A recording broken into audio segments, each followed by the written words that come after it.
आणि दरम्यान सामाजिक कार्यकर्त्या अंजली दमानिया यांच्याकडून नाशिक पोलीस आयजी दत्ता कराळे यांचा एक व्हिडिओ एक्सवरती पोस्ट करण्यात आलाय।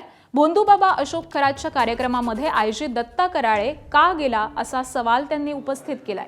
तर भोंदूबाबाच्या कार्यक्रमामध्ये आजी दत्ता कराळे यांनी भाषण देखील केल्याचा दमानिया यांनी दावा केलेला आहे।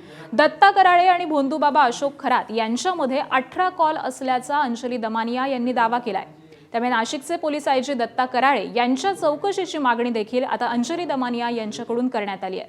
पोलीस महासंचालक सदानंद दाते यांनी प्रकरणामध्ये लक्ष देण्याची त्यांनी मागणी केलेली आहे। तर भोंदू अशोक खरात आणि नाशिक पोलीस आयजी यांच्यामध्ये नेमके काय संबंध होते याची चर्चा यामुळे सुरू झाली। वास्तविक एवढ्या शांत धीरगंभीर भक्तिमय वातावरण खूप दिवसांनी मला पाहायला मिळालं। तर आम्हाला पोलीसवाल्यांना नोकरीची गर्दी खूप वेळा पाहावी लागते।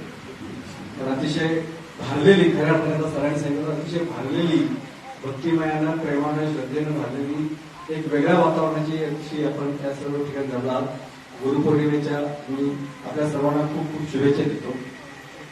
कॅप्टन सरांचं आता एका वाक्याने सांगितले की वाचासिद्धी आहे, त्यांची वाचा